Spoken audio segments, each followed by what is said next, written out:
नमः श्री जतिराजाय विवेकानंद सूरये सच्चित् सुख स्वरूपाय स्वामिने तापहारिणे।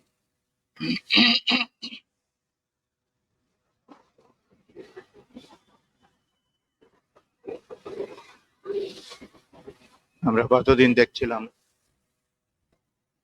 যে ঠাকুর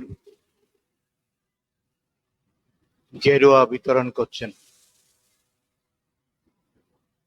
এবং তার মাধ্যমে সংঘ প্রতিষ্ঠার একটা সূচনা করেছেন।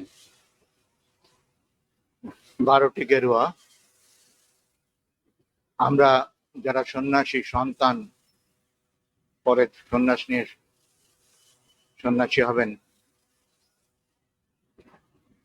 তাদের নামগুলো দেখেছি। 12টির মধ্যে 11 জনের নাম আমরা সেদিন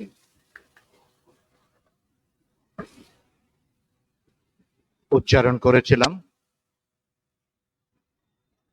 কিন্তু অবশিষ্ট একটি গেরুয়া ছিল। এই গেরুয়াটি কাকে দেওয়া হয়েছিল শেষ পর্যন্ত সে সম্বন্ধে খুব একটা দৃঢ় নিশ্চয় সিদ্ধান্ত বা তথ্য আমাদের কাছে নেই, দ্বিমত রয়েছে।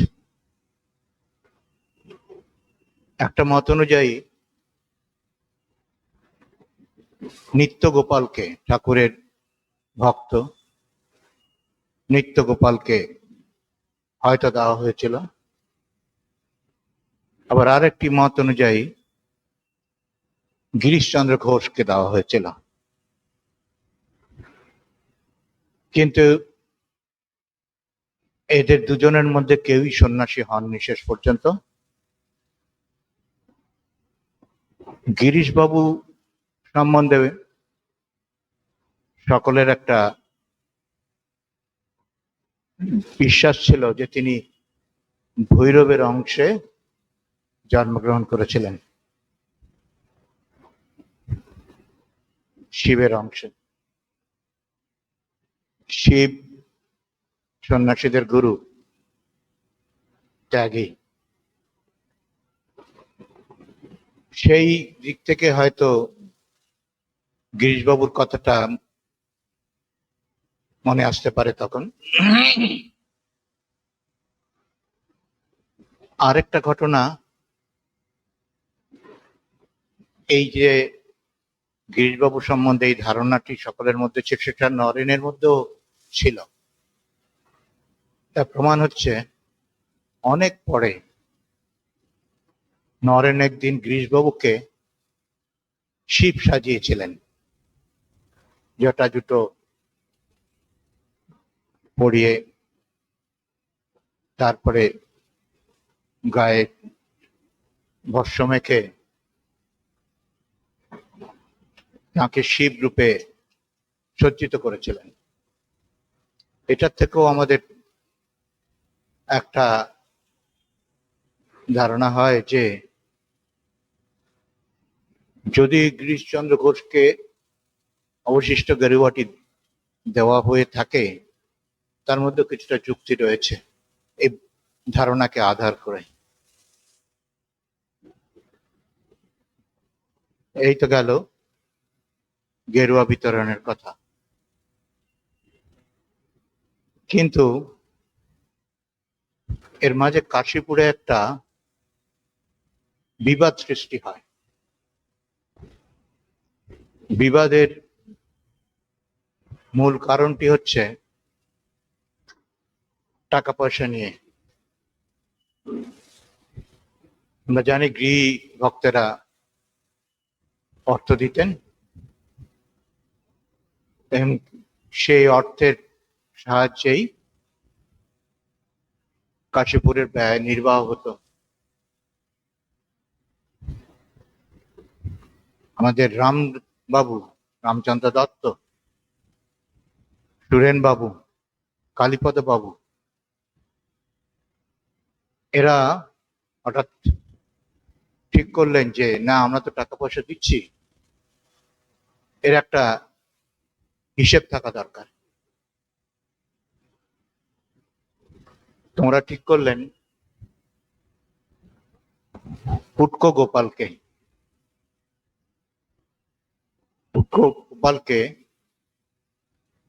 এর দায়িত্ব দিলেন, এর ভার দিলেন।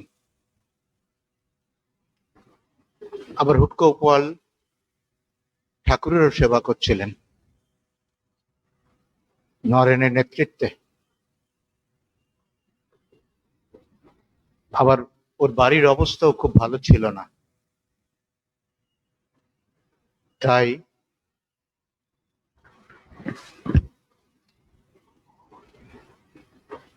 নরেন বললেন যে উনি হুটকো গোপালের বাড়ির দিকটা দেখবেন, তাদের অসুবিধা যা আছে সেটা দেখবেন এবং সেভাবে সাহায্য করবার চেষ্টা করবেন। আর হুটকো গোপালকে বললেন ঠাকুরকে একনিষ্ঠভাবে সেবা চালিয়ে যেতে, যেন কোনো ব্যাঘাত না হয়, সেবায় ত্রুটি না থাকে। এতে স্বাভাবিকভাবেই রামবাবুরা যে বললেন গোপালকে হিসেব টিসেব দেখা, সেটা সে ভালো করে দেখতে পারলো না।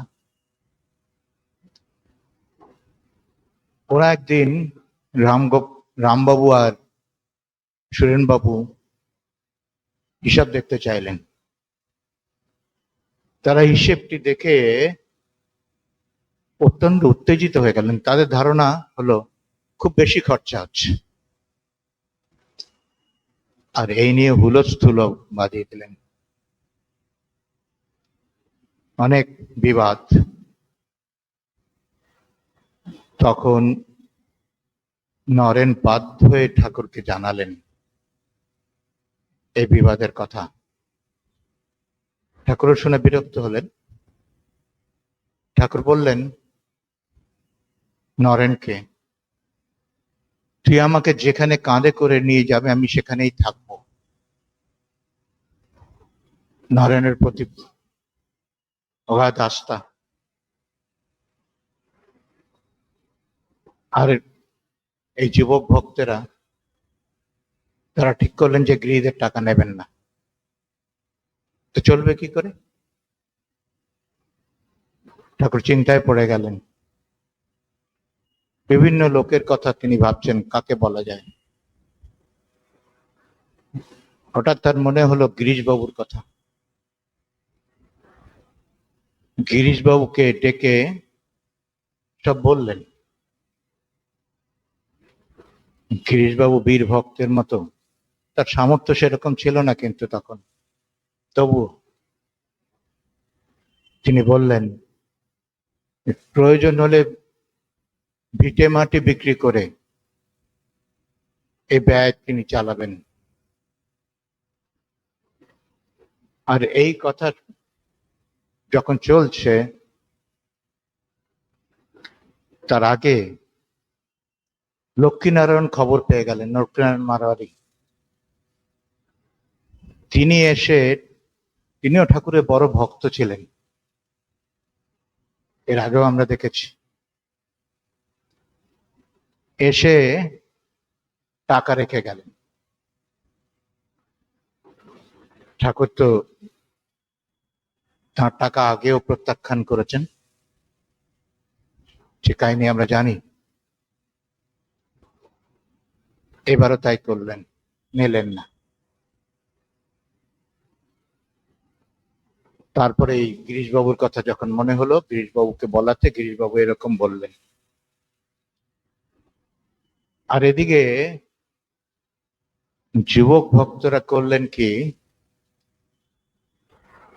এই গৃহী ভক্তদের ঠাকুরের কক্ষে প্রবেশ নিষেধ করে দিলেন এবং তাতে তারা ঠাকুরের দর্শন থেকে বঞ্চিত হতে লাগলো। তখন এমন একটা জটিলতার সৃষ্টি হলো যে ঠাকুরকে মধ্যস্থতা করতে হলো, এবং তার মধ্যস্থতাই শেষ পর্যন্ত সমস্যার সমাধান বেরোলো এবং তার নিষ্পত্তি ঘটলো। তারপরে আমরা দেখছি ঠাকুর তার লীলা সংবরণের প্রস্তুতি নিচ্ছেন, এবং তার প্রস্তুতির ফলস্বরূপ তিনি কার্যভার অপরের হাতে দেওয়ার কথা ভেবে তাই করছেন। মা বলেছিলেন একটা সময়, ঠাকুর মতলব করে কোনো কাজ করেছেন বলে তার কখনো মনে হয়নি।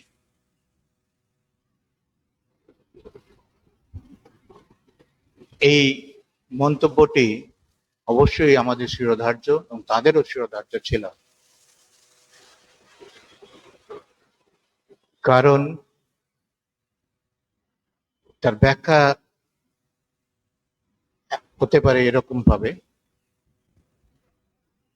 সে ব্যাখ্যাটি হচ্ছে সবচাইতে সঠিক বলেই আমাদের মনে হয়। ব্যাখ্যাটি হচ্ছে এই যে অবতার পুরুষ কখনো মানবীয় মতিগতি নিয়ে অহংকার পূর্বক কোনো কাজ করেন না।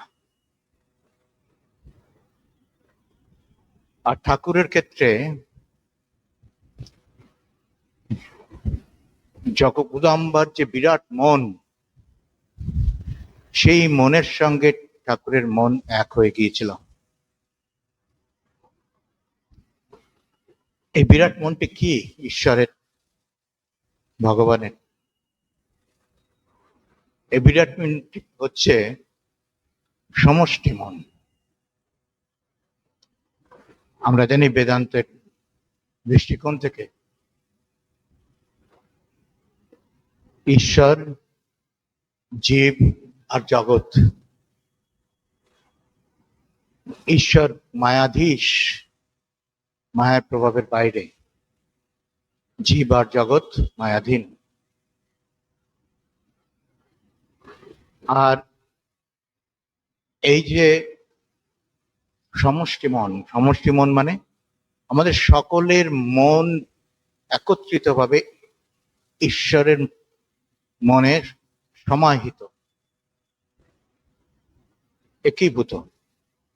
তাই ঈশ্বর আমাদের মনে কি হচ্ছে না হচ্ছে, কি আছে আমাদের সংস্কারে, তিনি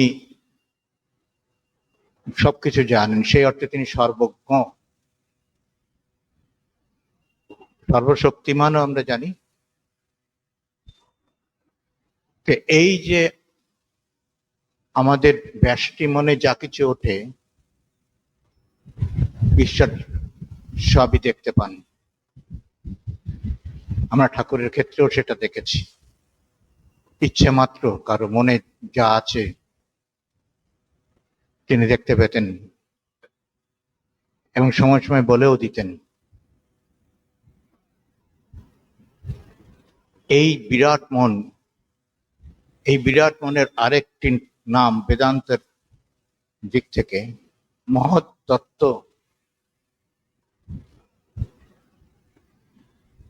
সেটা নিয়ে বিস্তারিত আলোচনা করার অবকাশ নেই। তাত্ত্বিক, অত্যন্ত তাত্ত্বিক। এই যে ঠাকুরের মনটি জগদম্বার মনের সঙ্গে এক হয়ে বিরাট মনের মতো কাজ করছে, সেই মনে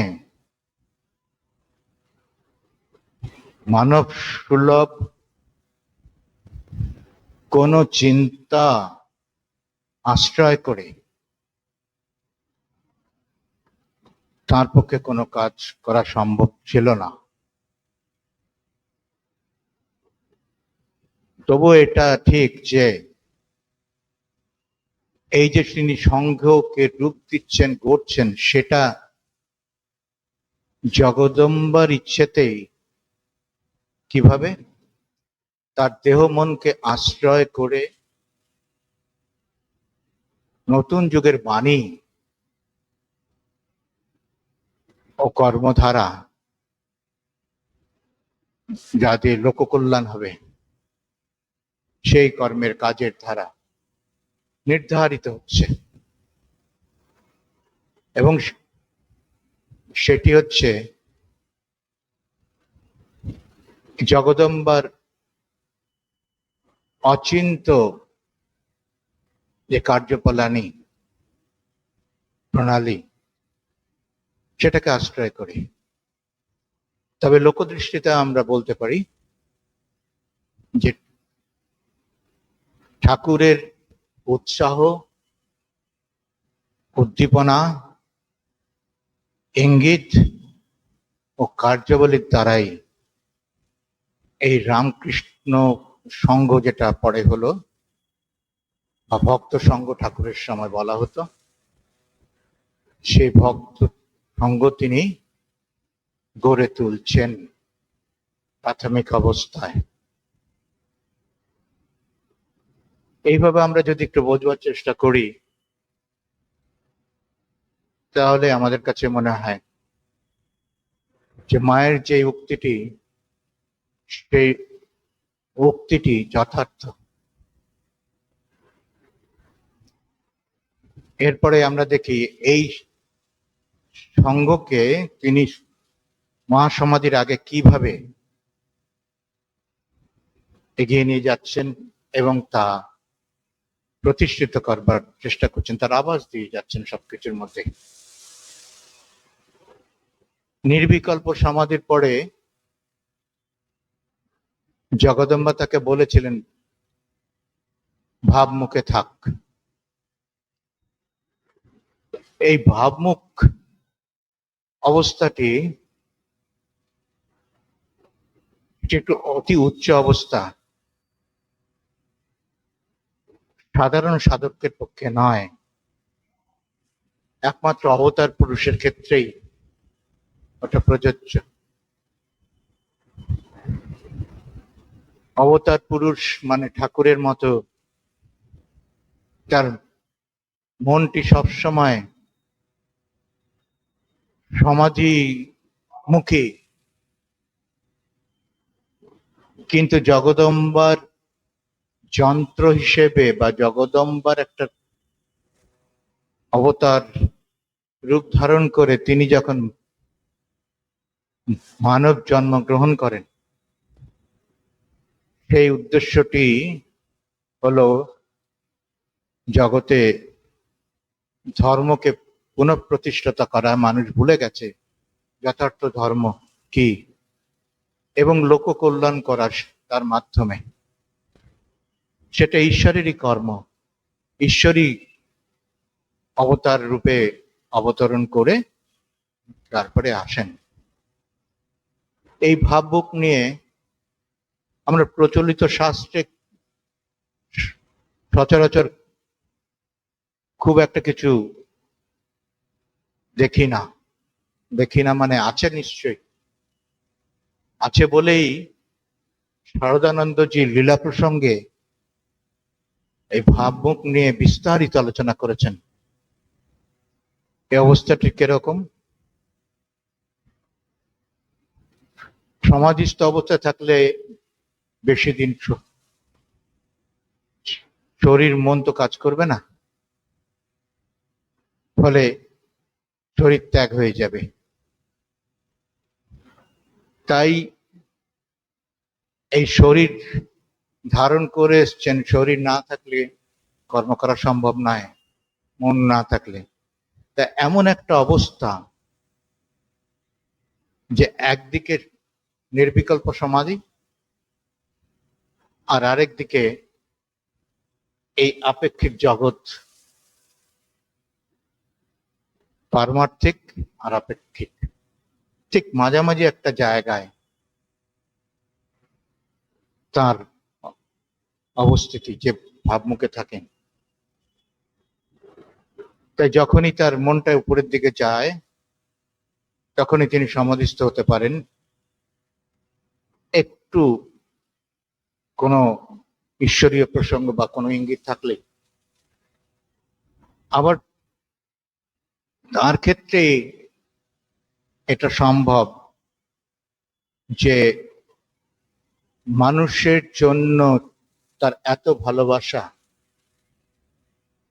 তিনি ইচ্ছা মাত্রই আবার জগৎমুখী হতে পারেন এবং তাদের কল্যাণ সাধনে ব্যর্থ হতে পারেন। তো খুব সাধারণ কথায় এভাবে আমরা বুঝতে পারি ভাবমুখের, কিন্তু খুব উচ্চ অবস্থা। তাই আলাদা করে লীলা প্রসঙ্গে সহজানন্দ যে একটা বড় অধ্যায় তিনি ওখানে লিখেছেন আমাদেরকে একটু ধরিয়ে দেবার জন্য, বোঝাবার জন্য। একটি একটি অনবদ্য অধ্যায়।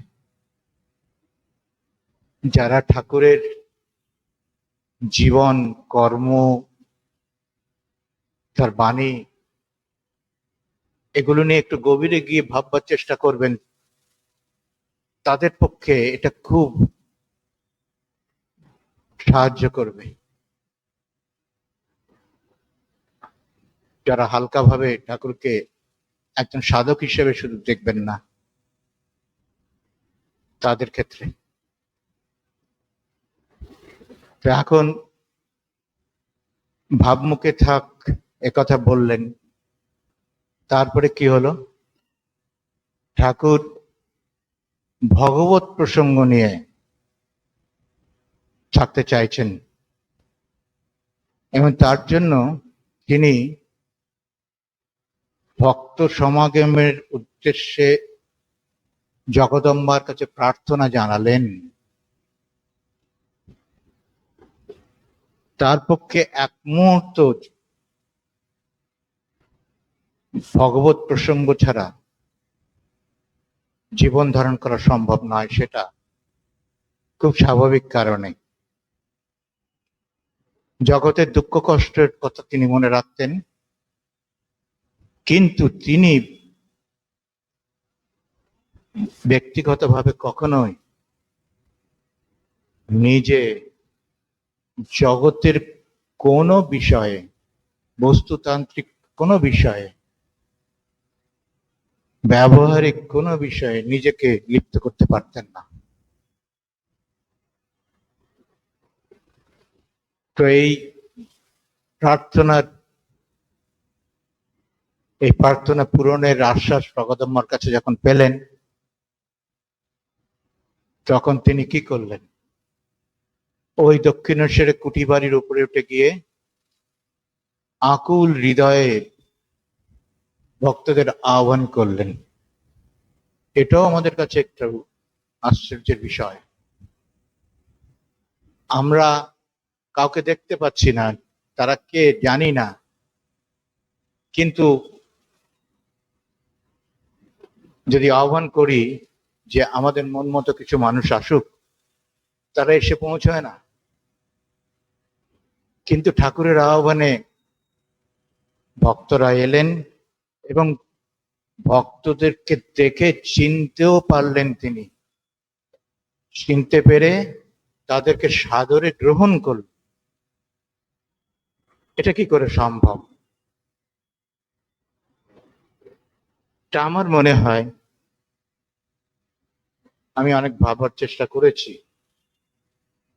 যে আমাদের সাধারণ যে অভিজ্ঞতা, তাতে এটা কখনোই হওয়ার কথা নয়, কিন্তু ঠাকুরের ক্ষেত্রে হলো। কিভাবে? শক্তি। এটা শুধু কয়েকটা শব্দ উচ্চারণ করতে কাউকে ডাকা নয়,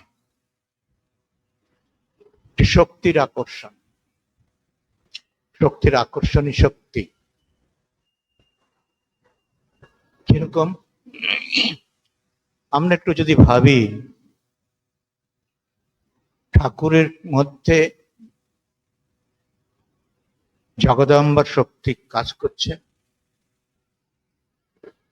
এবং সেই শক্তিটি একেবারে ঠাকুরের সাধনা শুরু থেকেই আসে। তা নাহলে আমরা কি করে ব্যাখ্যা করব 12টি বছর খাওয়া নেই, দাওয়া নেই, ঘুম নেই, একটা মানুষ বেঁচে থাকতে পারে? সম্ভব? একদিন, দুদিন, 3 দিন, 4 দিন, 5 দিন, 1 মাস, তারপরে কোনো লক্ষ্যই নেই। আবার যখন তিনি সাধনার পরে নির্বিকল্প সমাধি লাভের পরে একটা সময় এলো 6 মাস জড় সমাধিতে ডুবেছিলেন, সে কাহিনী আমরা জানি। কোথার থেকে একজন সাধু এসে উপস্থিত হলেন। এসবই ঈশ্বরের খেলা, মায়ের খেলা, যে দেখে চিনতে পারলেন তার শরীরের কোনো অঙ্গ প্রত্যঙ্গ কাজ করছে না, জড়বৎ। সমাধির অনেক প্রকার আছে, তার মধ্যে এই জড়বৎ সমাধি একটা অন্যতম প্রকার। সে অবস্থায় আছেন। আর সে সাধুটি বুঝতে পেরেছিলেন যে, কিভাবে বুঝতে পেরেছিলেন, কিভাবে জানতে পেরেছিলেন আমরা জানি না, সেটাও মায়েরই খেলা বলতে হবে। তিনি বুঝেছিলেন যে ঠাকুরের এই শরীরে থাকার প্রয়োজনীয়তাটা বিশেষভাবে দরকার। তাই তিনি কি করলেন, দক্ষিণেশ্বরে রয়ে গিয়ে তার মুখে খাবার পুরে দিতে শুরু করলেন। শরীর তো খাবার না পেলে থাকবে না, তার পুষ্টি না সাধন হলে সে তো আস্তে আস্তে আস্তে অপক্ষয়ের পরে তারপর শেষ হয়ে যাবে, নশ্বতেই। ষড়বিকারের মধ্যে আমরা দেখেছিলাম জান্নাতে অস্তি বর্ধতে বিপরিণামতে অপক্ষীয়তে নশ্বতে, নশ্বতি, শেষ হয়ে যাবে। এটা শরীরের ধর্ম। তাই তিনি ওই মুখে খাবার পুড়ে দিয়ে, তার তো শরীর কাজ করছে না। আমরা একটা কিছু মুখে দিলে সঙ্গে সঙ্গে খাদ্যনালী দিয়ে আমরা টেনে নিই, ভেতরে চলে যায়, রিফ্লেক্স। ঠাকুরের তো রিফ্লেক্স কাজ করছে না। উনি পিঠে কিল দিয়ে দিয়ে ঝাঁকিয়ে ঝাঁকিয়ে যাতে করে খাবারটা নেমে পাকস্থলিতে যায় এবং তার পুষ্টিতে শরীরটা থাকে, বেঁচে থাকেন উনি, তার চেষ্টা করছেন। এই শক্তির কথা সাধারণ শক্তি তো নয়। তাহলে আহ্বান করছেন সেই শক্তির বলেই করছেন। আমরা যদি ধরি তাহলে আমাদের কিছুটা বোধগম্য হয় হয়তো। আর এই শক্তিটার অনুমোদন তো রয়েছে শাস্ত্রে, ওজস।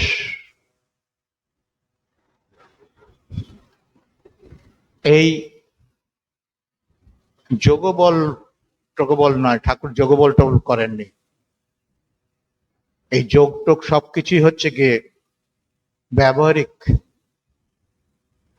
শরীরকে সুস্থ রাখা, মনটাকে শরীরের উপরে এনে অনেকটাই মানুষকে বিব্রত করতে পারে। তাই জন্য ঠাকুর এটাকে বর্জন করেছিলেন।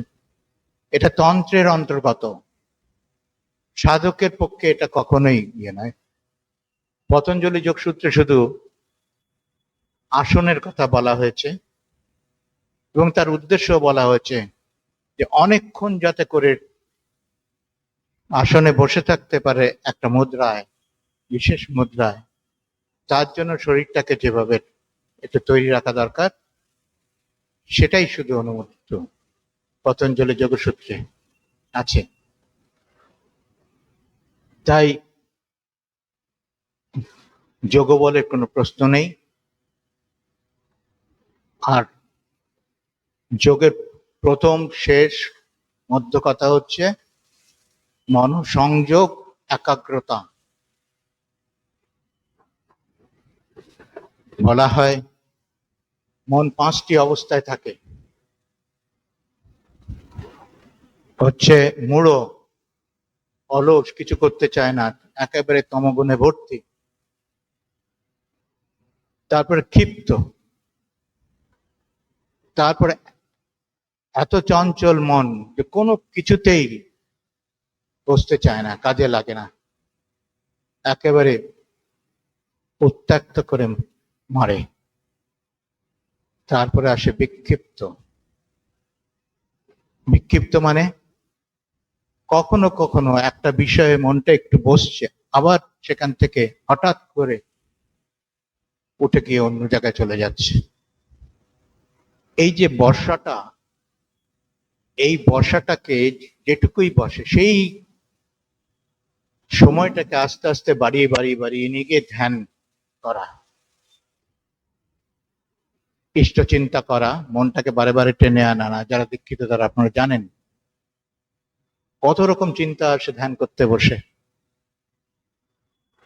এবং বিচ্যুতি ঘটায় ইষ্ট চিন্তার থেকে, আবার তাকে টেনে আনতে হয়। এই করতে করতে করতে একটা প্রলম্বিত সময় যখন হয় তখন একাগ্রতা আসে। এই যে চেষ্টা করা, যখন একাগ্রতা এলো, আমাদের সঙ্গে থেকে প্রাণায়ামের কথা আলাদা করে বলা হয় না। পতঞ্জলি যোগসূত্রে প্রাণায়ামের কথা বলা আছে। আমাদের গুরুদেবরা বলেন তোমার মন যখন একাগ্রতা হবে, একাগ্র অবস্থায় আসবে, তখন প্রাণায়ামটা একটা স্বাভাবিক ব্যাপার হয়ে যাবে তোমার ক্ষেত্রে। প্রাণায়ামটা মানে কি? নিঃশ্বাস প্রশ্বাস, তার মধ্যে একটা ছন্দ, বিক্ষিপ্ত নয়, এবং সেটা মনের সঙ্গে যুক্ত। মন যখন শান্ত হয়ে যাবে, ঈশ্বরের পাদপদ্মে একেবারে নিবিষ্ট হয়ে যাবে, তখন এই চতুর্থ অবস্থার নাম একাগ্র। এই একাগ্র যখন হয়ে গিয়ে তার পরাকাষ্ঠায় পড়বে, তখন নিরুদ্ধ। নিরুদ্ধ মানে মনটা ওইখানে একেবারে বন্ধ হয়ে একেবারে বসে গিয়ে লীন হয়ে গেছে। বাহ্য জগতের কোনো জ্ঞান নেই, বাহ্য জ্ঞান শূন্য, মানে সমাধি। এটা হচ্ছে ব্যাস যে ভাষ্য লিখেছেন পতঞ্জলি যোগসূত্রের, তাতে মনের এই অবস্থাগুলো নিয়ে অবাক লাগে, কত গভীরে গিয়ে চিন্তা করা। যে সাধক ছিলেন তো, তাই এই কথাও বলছেন। এই যে একাগ্রতাকে অর্জন করবার চেষ্টা, তার সঙ্গে শ্রদ্ধা থাকতে হবে। মনটা যে একাগ্র করবেন ঈশ্বরের পাদপদ্মে, ঈশ্বর পাদপদ্মে, তার মধ্যে শ্রদ্ধা না হলে হবে না। তাই শ্রদ্ধাকে মায়ের সঙ্গে তুলনা করছেন, কল্যাণিয়া। বলছেন যে পালন করেন, মা যেমন সন্তানকে পালন করেন,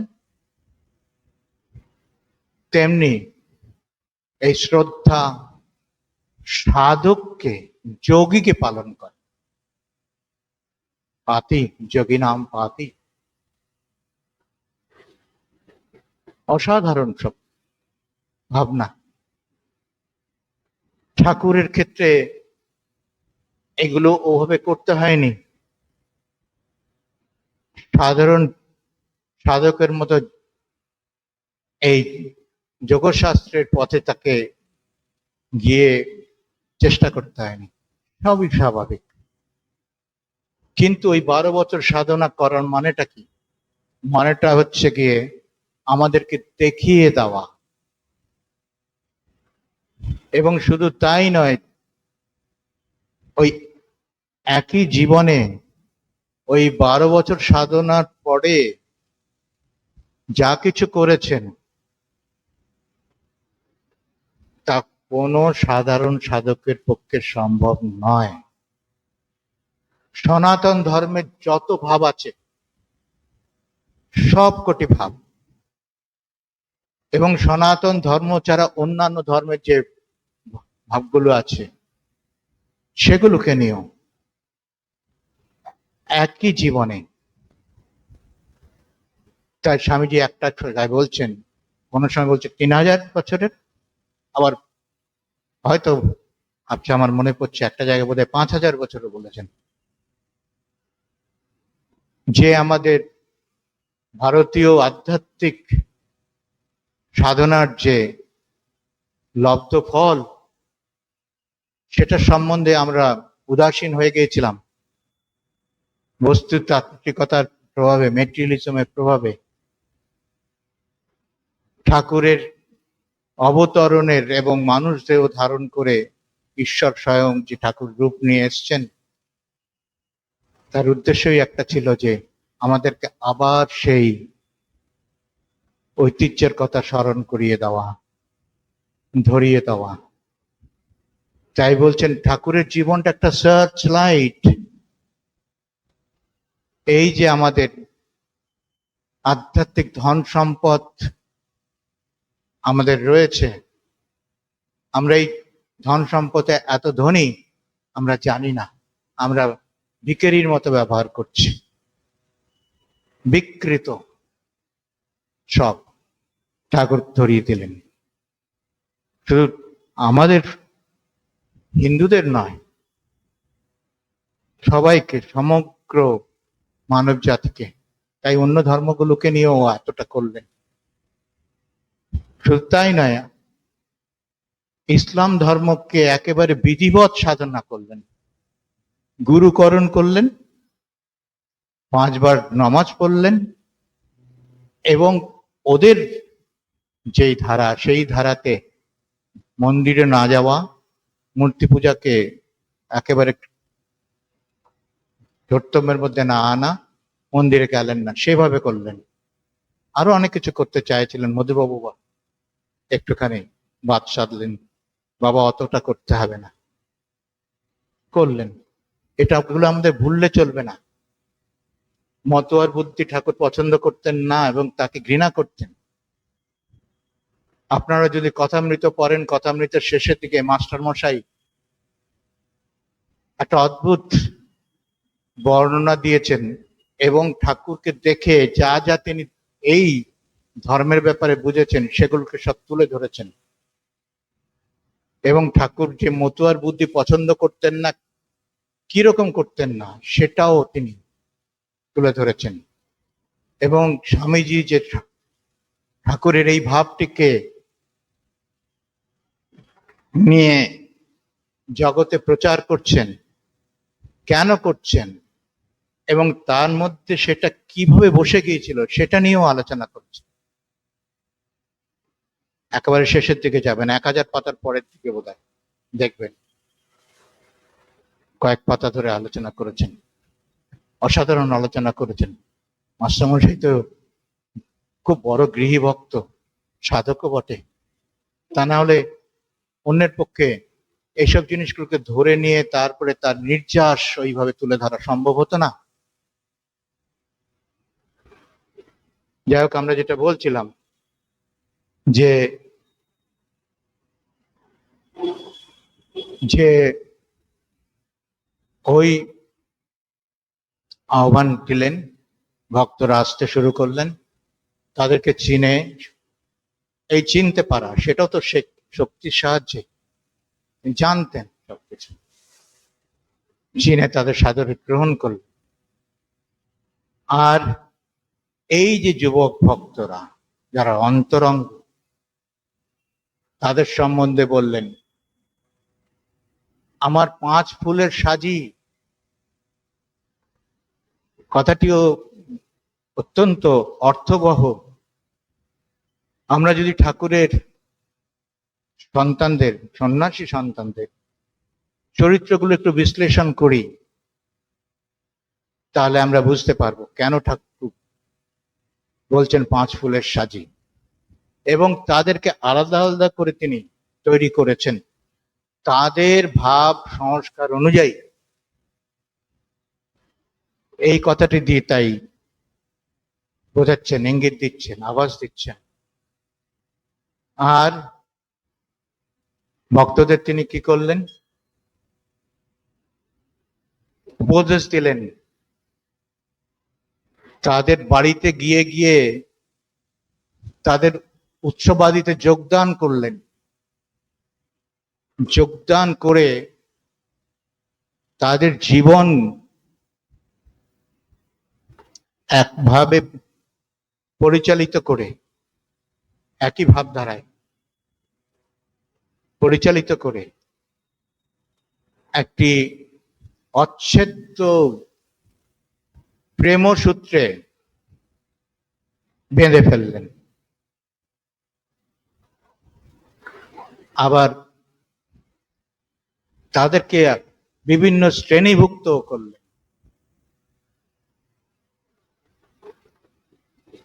আর যুবক ভক্তদের সম্বন্ধে বলেছিলেন, মায়ের সাক্ষাতে এদেরকে বেঁধে এক করতে পারতাম। এ কথাগুলোর উদ্দেশ্যই হচ্ছে ওই যে সংঘ প্রতিষ্ঠা করবার কাজটি উনি চালিয়ে যাচ্ছেন সকলের অলক্ষ্যে, সেটি প্রমাণ করে। তারপরে একটা ঘটনা আছে কথামৃতে, 1885 খ্রিস্টাব্দের 9 আগস্টে, আপনার কথামৃতে দেখলে পেয়ে যাবেন। সেখানে ঠাকুর বলছেন কত আশ্চর্য দর্শন হয়েছে, সচ্চিদানন্দের দর্শন। কি? অখণ্ড, অখণ্ড সচ্চিদানন্দের দর্শন। অখণ্ড মানে খণ্ডিত নয়, তাতে কোনো ভাগ নেই, কিন্তু তা সত্ত্বেও তার মধ্যে তিনি দর্শনে দেখছেন একটা বেড়া আছে মাঝখানে, তার জন্য আশ্চর্য। অখণ্ডের মধ্যে খণ্ড। বেড়ার একধারে দেখলাম কেদার, চুনি ও অনেক সাকারবাদী ভক্তদের দুটো থাক, তার কথা বলছেন। এক থাক একধারে এরা, আর বেড়ার অপর ধারে লাল সুরকির মতো টকটকে লাল তার কাঁড়ি, সেরকম তার মতো জ্যোতি, সেই জ্যোতির মাঝে নরেন বসে সমাধিস্থ। তখন বলছেন, গিয়ে ডাকলাম, বললাম, ও নরেন। নরেন একটু চোখ চাইলে, চোখ চাওয়ার সঙ্গে সঙ্গে তিনি চিনে ফেললেন, বললেন, বুঝলাম, ওই এক রূপ ধারণ করে সিমলেতে কায়েতের ছেলে হয়ে আছে,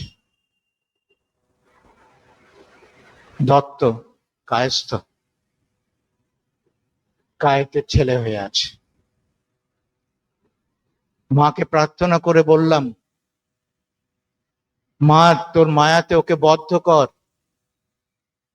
তা না হলে সমাধিস্থ অবস্থাতেই সে দেহত্যাগ করবে। এবং নরেনকে যে আধার করে তিনি কাজ করবেন তা হবে না। সারাটা ক্ষণ, যতদিন, সারাটা জীবন নরেনকে সমাধিস্থ হতে দেননি।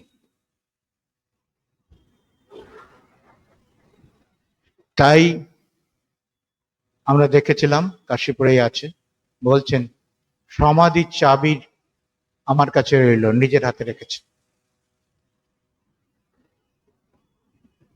তারপরে এই যে এইভাবে করছেন, তার একমাত্র কারণ জগদম্বার কাজের জন্য নরেন এসেছেন, এটা উনি জানেন। এই কাজটি সম্পন্ন করতে হবে নরেনকে, তাই সেভাবে গড়ে তুলছেন। উপযুক্ত খাতে তার জীবন প্রবাহিত করছেন, বিভিন্ন উপায়ে উপদেশ দিয়ে, শিক্ষা দিয়ে, যাতে করে সে যোগ্য হয়ে ওঠেন। যোগ্যতা হবেনি, কিন্তু লীলার অন্তর্গত, এটা আমাদের ভুললে চলবে না।